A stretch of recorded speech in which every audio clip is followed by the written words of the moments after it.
الحمد لله والصلاة والسلام على رسول الله. أما بعد، فهذه هي المحاضرة المنهجية الخامسة. السلام عليكم ورحمة الله وبركاته.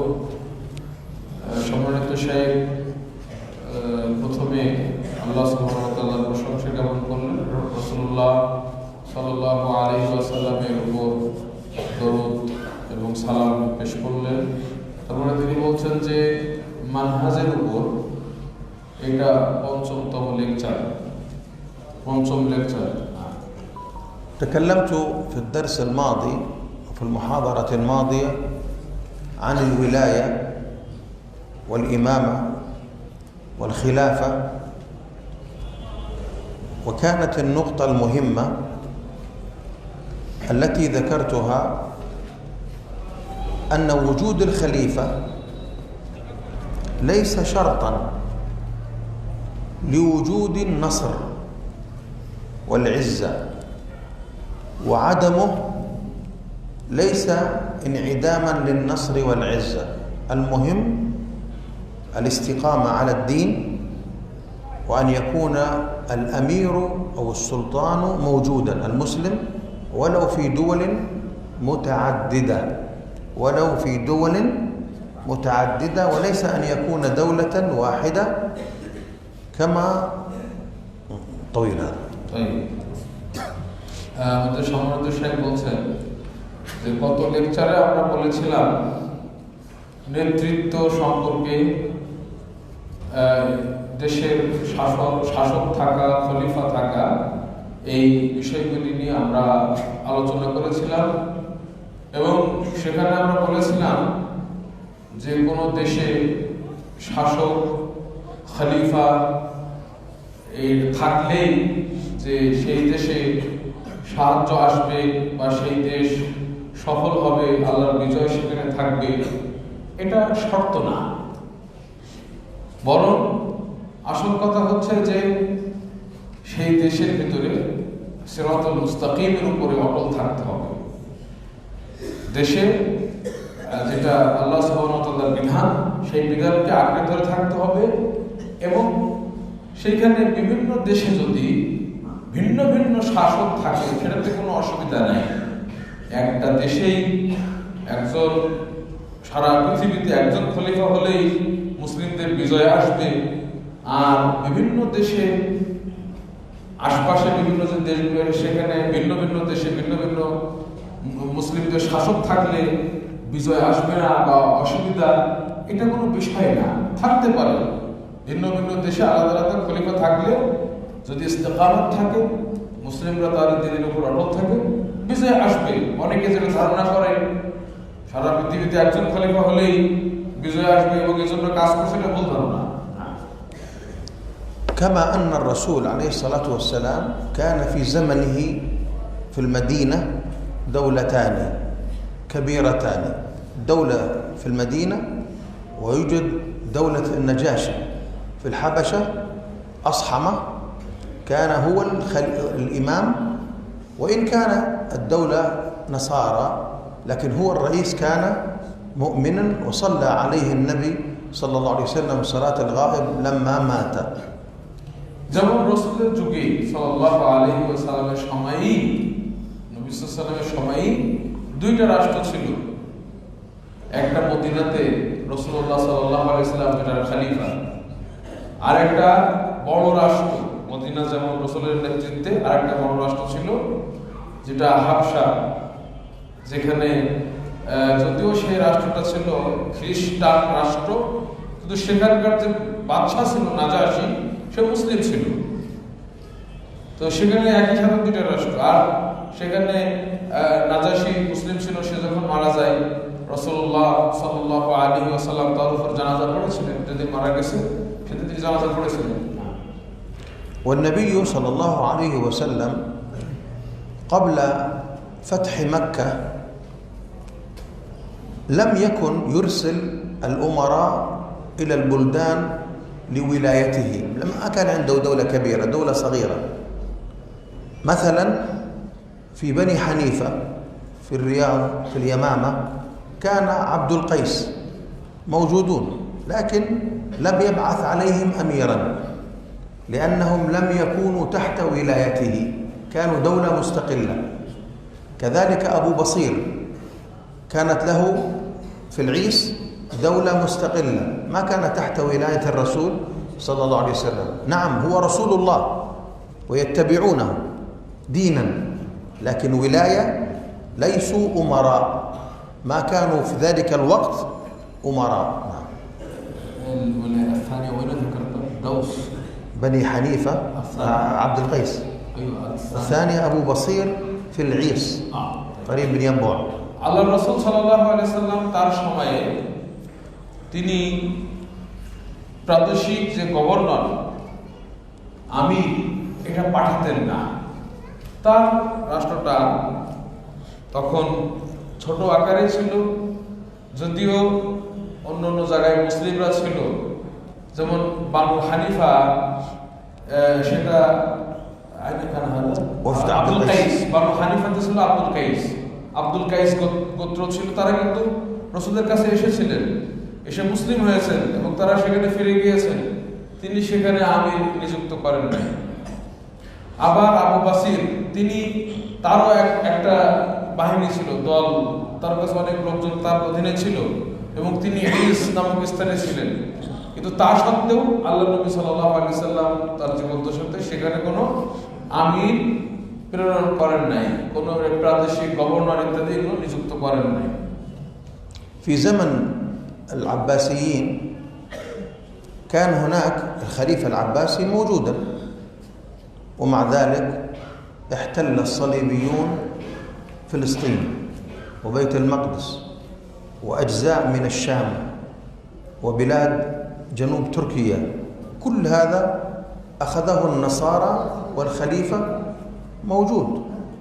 فوجود الخليفة لم يفد المسلمين في تحرير بيت المقدس أو الحفاظ على بيت المقدس، وإنما الذي أفادهم المؤمنون لما اجتمعوا، نور الدين زنكي أبوه عماد الدين زنكي، صلاح الدين الأيوبي ومعه العلماء ومعه الناس فتحوا بيت المقدس. বলছে যে আব্বাসী যুগে আব্বাসী খলিফা ছিলেন, তিনি খলিফা, মুসলিমদের পৃথিবীতে একজন খলিফা।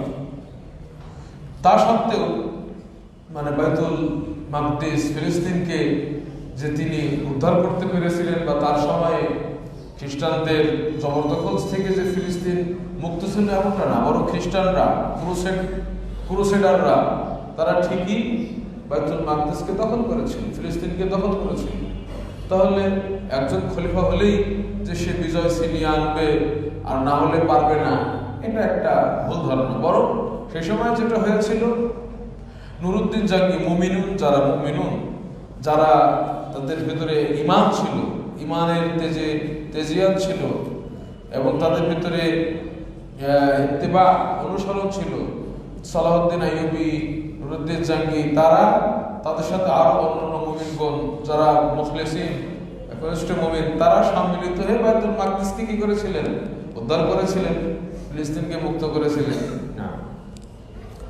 في عهد الخليفة العباسي المستعصم بالله، ليس المعتصم، المستعصم بالله، آخر الخلفاء العباسيين، هو كان رجلا صالحا عابدا تقيا، لكنه كان جاهلا، وجعل رئيس الوزراء الوزير الكبير مسؤول الدولة رافضي شيعي ابن العلقمي هو المسؤول، فهو خان مع التتر المغول واستقدمهم وخدع المسلمين، والخليفة في بيته نائم يصلي ويعبد الله ويقرأ القرآن، لكن هو لا يهتم بأمر المسلمين.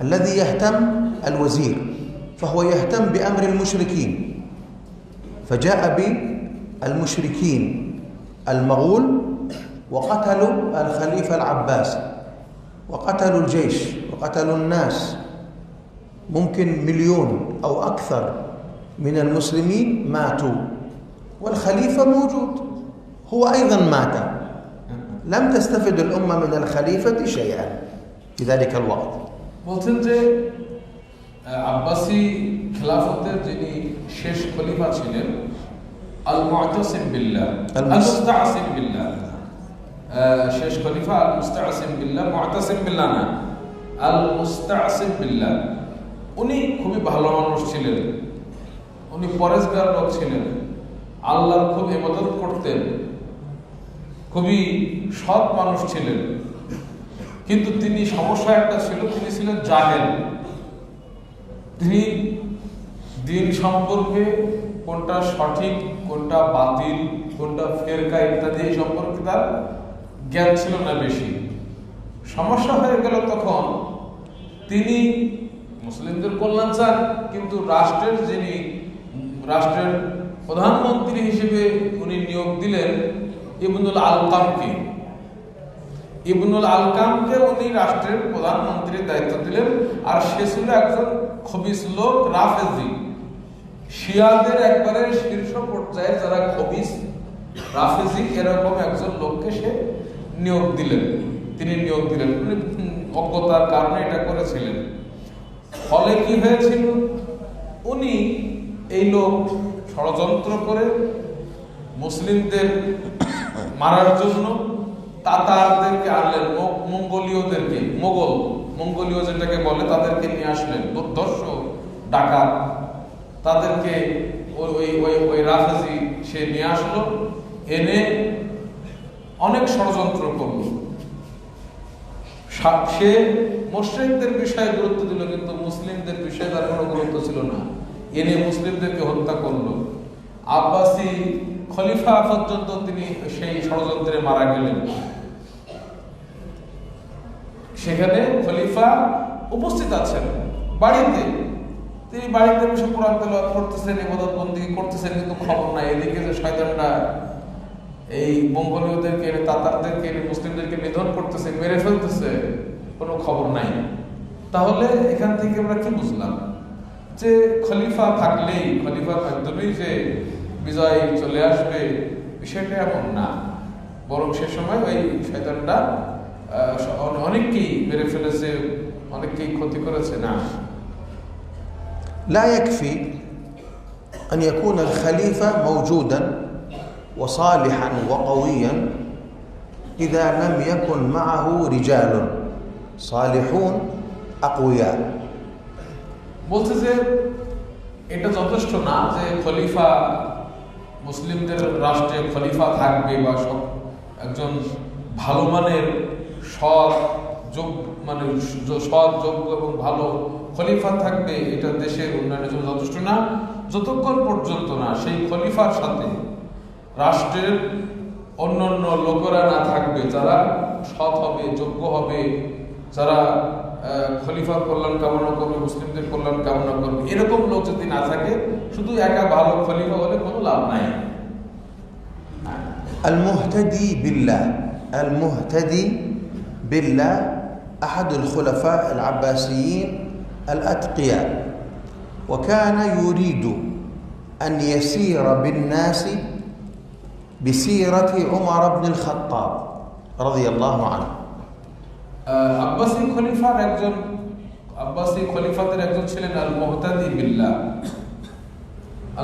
বিল্লাহ তিনি ভালো ছিলেন ভালো খলিফা তিনি চেয়েছিলেন যে তার সময়টাকে সুন্দর করতে লোকজনদেরকে তিনি ওমর ইবনে খাত্তাব রাদিয়াল্লাহু তাআলা আনহু সময় যেমন রাষ্ট্রের সুন্দর ব্যবস্থাপনা ছিল এরকম সুন্দরভাবে তার জনগণকে নিয়ে তিনি চলতে চেয়েছিলেন لكن ما كان معه رجال কিন্তু তার সাথে এরকম তাকে সহযোগিতা করবে রাষ্ট্রের যারা অন্যান্য কর্তা ব্যক্তি তারা এরকম ছিল না ভালো লোক ছিল না فقتله بعض الجنود ফলে সেনাবাহিনীর কিছু লোক তাকে হত্যা করে ফেলে فالخلافة والملك من الله قل اللهم مالك الملك تؤتي الملك من تشاء وتنزع الملك ممن تشاء فالملك بيد الله، ليس بقوة الرجل ولا الرجال، لكن هذه أسباب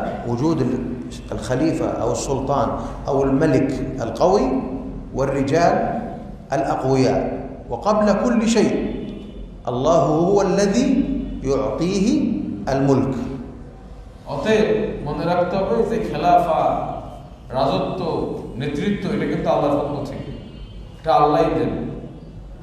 এটা ব্যক্তি নিজে সবল না দুর্বল এটার মাধ্যমে কিন্তু হয় না। কিন্তু তা সত্ত্বেও যদি আল্লাহর পক্ষ থেকে হলেও যদি সেই খলিফার সাথে খলিফা ভালো হয় এবং তার সাথে রাষ্ট্রের যারা অন্যান্য দায়িত্বশীলরা থাকে এবং বাহিনী থাকে তারা যদি ভালো হয় তাহলে সেটা উপকারে আসে।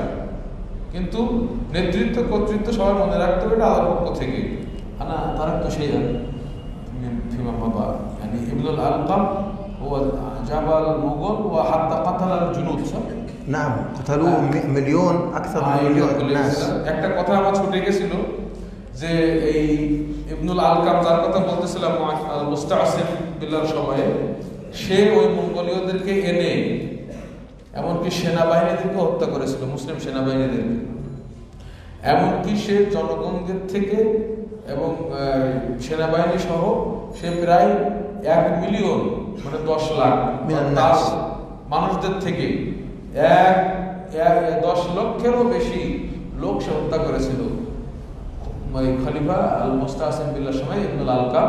এই রাফেজি আমরা অনেকেই বলি যে শিয়ারা খুব ভালো, ইয়াকুল বা'দুনা আন্না শিয়া ইখওয়ানুনা, আমাদের অনেকে বলে যে শিয়ারা আমাদের ভাই, তারাও মুসলিম। এই রাফেজি সে এতগুলো মুসলিমকে হত্যা করেছে। بعض الناس خبيث، رافضة خبيث. بعض الناس يظنون أن الشيعة إيران يحررون بيت المقدس. شيعة إيران لو كان عندهم بيت المقدس هم يعطون لليهود، ليس يحررون. وقد سبق أجدادهم الباطنية في مصر هم من أعطى بيت المقدس لليهود، للنصارى الصليبيين. نعم. অনেক লোক ধারণা করে যে ইরান এই শিয়ারা বাইতুল মাকদিসকে উদ্ধার করবে, এটা অনেক আমাদের মুসলিমদের অনেকে মনে করে। কিন্তু বাস্তব কথা হলো যদি শিয়ারা কখনো কোনো ভাবে বাইতুল মাকদিসকে হস্তগত করতে পারে, দখল করতে পারে, তাহলে ওরা নিজেরাই এটা ইহুদিদেরকে দিয়ে দিবে যে নাও। যেমন ইতিপূর্বে তার আগে মিশরে বাতিনি সম্প্রদায়ের একদল, বাতিনি শিয়ারা, ওই শিয়াদেরই গ্রুপের একটা গ্রুপ বাতিনি সম্প্রদায় মিশরে তারা কি করেছিল, তাদের বাপদাদাদের থেকে এই বাইতুল মাকদিসকে তারা এই খ্রিস্টান ক্রুসেডারদেরকে দিয়ে দিয়েছিল। এটা ঘটনা আছে, ইতিহাসে সাক্ষী। قبل أن أكمل، مشكلة كثير من الناس الجهل بالتاريخ، الجهل بالشيعة، لا يعرفون من الشيعة، فقط يسمع شيعة ومسلم وخلاص. এখানে আমি শেষ করার আগে বলতে চাই একটা বিষয়, সমস্যা হলো মানুষদের মধ্যে অজ্ঞতা। মুসলিমদের ভিতরে অজ্ঞতাটা মুসলিমদেরকে শেষ করে দিচ্ছে। তারা বোঝে না যে শিয়াটা কি জিনিস। তারা শুধু শোনে যে শিয়া সুন্নি, শিয়া মুসলিম এভাবে শোনে, কিন্তু আসলে শিয়া যে কি জিনিস এবং কারা এ সম্পর্কে বেশিরভাগ মুসলিম আসলে অজ্ঞ। هذا إنترنت كشف بالصوت والصورة عقيدة الشيعة، لكن لمن ينظر ويقرأ ويسمع. বলছে যে আজকে এই ইন্টারনেটের সুবিধার কারণে শব্দ সহকারে এমনকি সচক্ষে আজকে দেখা যাচ্ছে যে আকিদা কি, শিয়াদের আকিদাটা কি, তারা কারা, তাদের সবকিছু গোমর ফাঁস করে দিয়েছে সকলের সামনে। কিন্তু এটা দেখে কারা, এটা সবাই কিন্তু জানে না। যারা এটা সচেতন দেখে খোঁজ খবর রাখে তারাই মূলত জানতে পারে, তাহলে সবাই এটা বোঝে না। يوتيوب فيه شر كثير، فيه فيلم، فيه موسيقى، فيه فساد، فيه غناء، فيه بدع، فيه شرك، وفيه خير ودروس وحقائق. هذا الدرس هو في اليوتيوب موجود، درسنا هذا فيه الخير والشر. বলছে ইউটিউব এখানে অনেক খারাপই আছে, অনেক ফিল্ম, নাচ গান, বাজনা, শিরিক, বিদআত, বেহায়াপনা, এগুলো যেমন ইউটিউবে আছে। ইউটিউবে আবার ভালো জিনিসও আছে, অনেক উপকারী এলেম, অনেক উপকারী দার্স, এমনকি আমরা যে আলোচনাগুলি করছি এগুলো ইউটিউবে আছে। দুটাই ভালো মন্দ দুটাই সেখানে আছে। مثل التلفاز فيه قنوات فيلم وأغاني وفساد، في قناة مكة المكرمة، قناة مدينة النبوية، حديث شريف موجود، خير موجود، شر، تلفزيون أيضا، يوتيوب سين مثله سواء. نعم বলছে যে যেমন টেলিভিশন, সেখানেও ইউটিউবের মতো একই, সেখানে অনেক খারাপই আছে, নাচ গান, অশ্লীলতা, বেহায়াপনা এটাও আছে। আবার অপরদিকে সেখানে কল্যাণ আছে, বাইতুল্লাহ দেখাচ্ছে, সেখানে কোরআন তেলাওয়াত দেখাচ্ছে, হাদিস দেখাচ্ছে, হাদিস পাঠ চলতেছে, অনেক সুন্দর আলোচনা হচ্ছে, ভালো মন্দ উভয়টা সেখানে আছে। موجود في دروس في اليوتيوب، شيخ شيعة، شيخ معروف، في الكتب موجود، نحن نعلم موجود في اليوتيوب أيضا. شيخ شيعة هو يقول بيت المقدس لا فضيلة، بيت المقدس ليس له فضيلة، الفضيلة بيت المقدس في السماء ليس في الأرض. فهو يقول قدس في فلسطين لا فائدة منها، لا يوجد أي فضيلة. বলছেন যে ইউটিউবে একজন শিয়া, আমরা সেটা দেখি, আবার বইও পড়ি আমরা। ইউটিউবে, টেলিভিশনে একজন শিয়াদের একজন বুজুর্গ, শিয়াদের একজন আলেম আর কি, সে বলতেছে এই যে ফিলিস্তিন, বাইতুল মাকদিস এর কোনো ফজিলত নাই। হাদিসে যেখানে ফজিলত আসছে বলতেছে এর কোনো ফজিলত নাই, কুদসের কোনো ফজিলত নেই। কুদস যেটা আকাশে, ওইখানে ফজিলত আছে। এই যে জমিনে ফিলিস্তিনের যে বাইতুল মাকদিস, এর কোনো ফজিলত নেই। এই বিভ্রান্তি সে শিয়া সে ছড়াচ্ছে। فضيلة القدس وينه الذي له فضيلة؟ في السماء، الذي في السماء. ذكرت هذا؟ نعم، هذا واحد. اثنين، أحد الشيعة يقول إذا فتحت فلسطين، إذا فتحت فلسطين اليوم من سيكون في الحكومة؟ أهل السنة، ويقولون يهود أفضل من أهل السنة. لماذا نحن نريد نحرر فلسطين؟ إذا تحررت فلسطين يزيد أهل السنة، وهذه مشكلة على الشيعة. فكيف هم يساعدون المسلمين؟ هم لا يساعدون، هم يلعبون. দ্বিতীয় বিষয়, শিয়ারা বলে যে আজকে যদি বাইতুল মাকদিস যদি বিজয়ী হয়, তাহলে এটা নেতৃত্ব কারা দেবে, কারা শাসন করবে? নিঃসন্দেহে আহলে সুন্নাহ। তো এটা তো তোমাদের কোনো লাভ নাই। এর কি লাভ এটা স্বাধীন করে? কেন? কারণ শিয়ারা বলে, শিয়ারা, ইরানের শিয়ারা এবং আরো যারা শিয়া আছে, আমাদের দেশেও কিন্তু আছে শিয়ারা। আমাদের দেশে হয়তো অনেক শিয়ারা এলেম কম, কিন্তু ওসব শিয়ারা জানে বা বলে এগুলো যে আহলুস সুন্নাহদের চাইতে ভালো হলো ইহুদি, ইহুদিরা নাকি আহলুস সুন্নাহ থেকে ভালো, এই কথা শিয়ারা বলে। নাউজুবিল্লাহ। না, তো সুতরাং যদি বাইতুল মাকদিস বিজয় হয়, তাহলে আহলে সুন্নাহ তারা হলো ক্ষমতায় আসবে, তারা আরো বৃদ্ধি পাবে। এটা তো তাদের জন্য ক্ষতি, শিয়াদের জন্য ক্ষতি। এই জন্য শিয়ারা আদৌ চায় না যে বাইতুল মাকদিস এটা স্বাধীন হোক, মুক্ত হোক, এটা চায় না। إن شاء الله سيكون فيما بعد كلام آخر عن الشيعة. نعم، حتى الخلافة. نعم. ما أدري نكفي نص ساعة، يكفي ولا نزيد؟ يكفي. جزاك الله خيرا. بقي 5 دقائق طيب. على نصف ساعة. في مسألة سأتكلم عنها ولكن تحتاج إلى زيادة في الدرس القادم إن شاء الله غدا.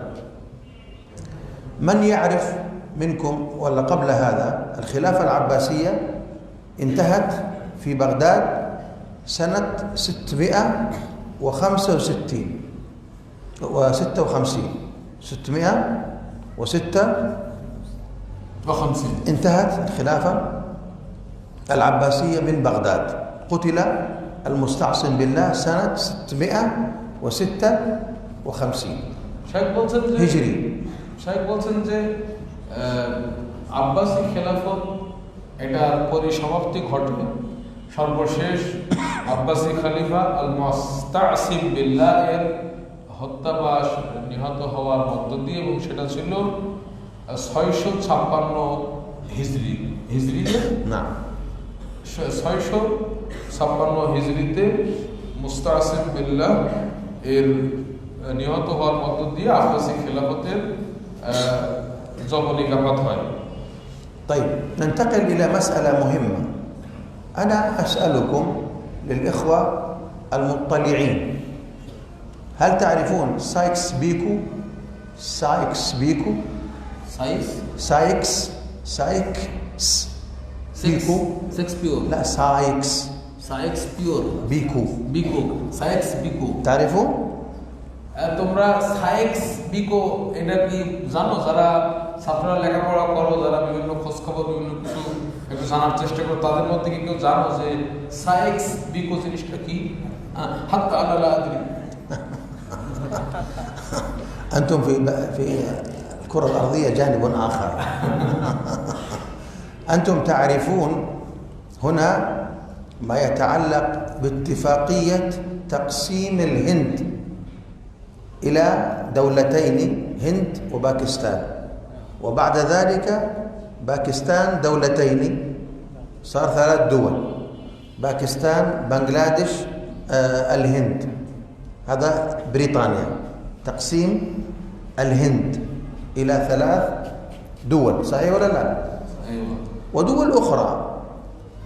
الآن الكلام حول تقسيم الدول العربية: مصر، فلسطين، لبنان، سوريا، العراق، ليبيا، تونس.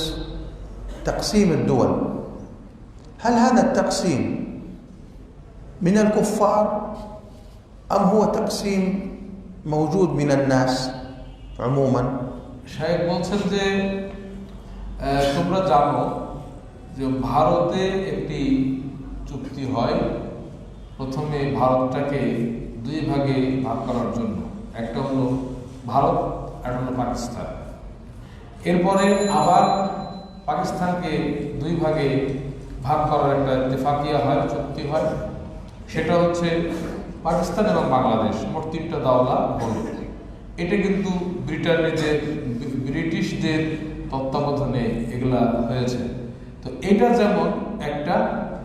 এরপরে আরেকটা এরকম বিভক্তি ছিল, এটা হলো এখানকার বিভক্তি। আরব দেশগুলিকে বিভিন্ন ভাগে বিভক্ত করার জন্য, যেমন মিশর, সিরিয়া, লেবানন, তিউনিস, জাজায়ের, যেগুলো আরব দেশ আছে, বিভিন্ন আরব দেশগুলি এরকম বিভক্তি যে হবে। এই যে বিভক্তিগুলি, এই বিভক্তিগুলি কি يعني قلت التقسيم هذا من العادة؟ سؤال، هذا استفسار. نعم. ليفكروا. نعم. هل هذا من الكفار أو هو من الناس أنفسهم؟ বলছে এই যে তাকসিমগুলি, বিভক্তিগুলি হয়েছে, প্রশ্ন করছি আমি, এই তাকসিমটা কি কাফেরদের তরফ থেকে হয়েছে নাকি মানুষরা নিজেরা বিভক্ত হয়েছে? এটা প্রশ্ন, তোমরা চিন্তা করো এটা নিয়ে। হ্যাঁ, ওয়াকুল الناس بأنفسهم اقتسموا، يعني ما نقول من الكفار. أنت بعضه من الكفار وبعضه من الناس. ها، هو يقول بمؤامرة الكفار. نعم. শাইখ বলছেন যে কিছু হয়েছে কাফেরদের ষড়যন্ত্রের মাধ্যমে, আর কিছু হয়েছে মানুষের নিজেরা বিভক্ত করেছে। أنا أقول شيء بعد. হ্যাঁ, বলতে بعض التقسيم من الكفار نعم. وبعض التقسيم من الناس. هذا صحيح، بعضه من الناس وبعضه من الكفار. في زمن محمد صلى الله عليه وسلم لما كان في المدينة، هل كان يوجد في العالم دول مختلفة أم كل الناس كانوا دولة واحدة؟ المسلمين دولة والكفار دولتان. كان يوجد دول كثيرة. نعم في عهد النبي كنت. نعم وهو في المدينة كان المسلمون دول، نفسهم المسلمون دول إلا مدينة الرسول الكبيرة أكبرها، ويوجد الكفار دول أخرى سأسميها بعد قليل. نعم বলছেন যে রাসূলুল্লাহ সাল্লাল্লাহু আলাইহি ওয়াসাল্লামের সময়ে মুসলিমদের মধ্যেও এরকম ছোট ছোট তাদের ছিল, কলোনি ছিল। রাসূল সাল্লামের মদিনা বড়, এছাড়া অন্যান্য জায়গাতে এরকম ছিল। তাছাড়া সে সময় রাসূল সাল্লামের যুগে গোটা পৃথিবীতে অনেকগুলো কাফের রাষ্ট্র ছিল, একটা না রাষ্ট্র। রাসূল সাল্লামের যুগে কাফের রাষ্ট্র কি একাধিক ছিল, অনেকগুলো কাফের রাষ্ট্র ছিল সারা পৃথিবীতে। في صلح الحديبية، في صلح الحديبية في السنة السادسة ولا الخامسة؟ السادسة من الهجرة النبوية، كتب النبي صلى الله عليه وسلم كتبا رسائل إلى الملوك يدعوهم إلى الله. يعني كان هناك يوجد إيش؟ دول إلى الملوك. বলছেন যে রাসূল সাল্লাল্লাহু আলাইহি ওয়াসাল্লাম হুদায়বিয়ার সন্ধির বছরে তথা ৬ষ্ঠ হিজরিতে আল্লাহর নবী সাল্লাল্লাহু আলাইহি ওয়াসাল্লাম বিভিন্ন বাদশাদের নিকট, মুলুক মানে একাধিক বাদশাহ, তাদের নিকটে তিনি পত্র চিঠি লিখেছিলেন ইসলামের দিকে, আল্লাহর দিকে দাওয়াত দিয়ে। তো এটাই প্রমাণ করে যে অনেকগুলো বাদশাহ, যেহেতু অনেকগুলো রাষ্ট্র ছিল, এক এক রাষ্ট্রের এক এক বাদশাহ, তো এই জন্য অনেকগুলি রাষ্ট্র থাকার প্রমাণ এখান থেকে পাওয়া যায়। الرسول عليه الصلاة والسلام كتب إلى الملوك مثل من؟ রাসূল সাল্লাল্লাহু আলাইহি ওয়াসাল্লাম অনেকগুলো বাদশার নিকটে পত্র লিখেছিলেন। একটা নাম বলো তো দেখি যেমন। হ্যাঁ, হেরাক্লিয়াস। হেরাক্লিয়ানি। إلى دولة الرومان، مملكة الرومان. وماذا أيضا؟ من يعرف؟ لهمية. النجاشي، الفارس، اليمن. النجاشي بعدين في رسالة أخرى أرسل إلى اليمن، نعم. وابناء الجلندي في عمان، بحرين، دمشق، ولبحرين، وأرسل لفرس كسرى، نعم كسرى، وأرسل إلى مقوقس في مصر، في مصر، وأرسل إلى آخرين. إذن هناك كان دول، كل دولة مستقلة، ليس سايكس بيكو. نعم ليس اتفاقية سايكس بيكو. ليس سايكس بيكو جديدة في بريطانيا في الشام، هم عمموها على كل الدول بعض الجهال. তো এভাবে আল্লাহ রাসূল সাল্লাল্লাহু আলাইহি ওয়াসাল্লাম বিভিন্ন জায়গায় চিঠি লিখেছেন, যেমন এখানে অনেকগুলো উল্লেখ করলেন, যেগুলো আপনারা শুনলেন, যেমন মিশরে মুকাউকিস, কিসরা ছিল ফোর্সে, এবং আরো অন্যান্য জায়গাতে তিনি পাঠিয়েছেন। এগুলো সাইক্স বিকো না, সাইক্স বিকো এটা পরবর্তীতে ব্রিটেনের মাধ্যমে যেটা তারা শামে করেছেন। دولة فارس كسرى ودولة الروم قيصر بينهم حدود ولا لا؟ حدود. বলছে যে পারস্য এবং যেটা কাইসার অর্থাৎ রোম, এই দুইটা দেশের মধ্যে কি সীমা আছে না নাই? هذه الحدود ليست مشكلة، ليست مشكلة. المشكلة يعني حدود بنغلاديش، هند، حدود هند باكستان، ليس مشكلة الحدود. المشكلة هو تشدد في عدم الدخول لذوي الحاجات وللشعوب، التنقل، هذا المشكلة. حدود ليس مشكلة، دولة دولة دولة ليس مشكلة. المشكلة في ماذا؟ في الترتيب، يكون ممكن في مشكلة فقط، وإلا الحدود أمر طبيعي. أنت بيتك، شقتك، بيتك في القرية له حدود، جارك له حدود، لا يدخل بيتك إلا أو أرضك إلا بإذنك. عندك الحديقة للرز وللذرة، لا يدخل أي شخص، لابد حدود. هذا أرضي، هذا بيتي، هذه دولتي، تدخل بالإذن أو بالنظام وترتيب معين، هكذا لا بأس، جائز. نعم.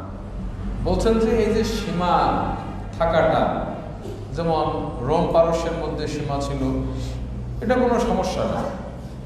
তারপরে বাংলাদেশ, ভারত, পাকিস্তান এই রাষ্ট্রগুলির মধ্যে একটা সীমানা আছে, এই সীমানা থাকা এটা কোনো সমস্যা না, সীমানা থাকতে পারে।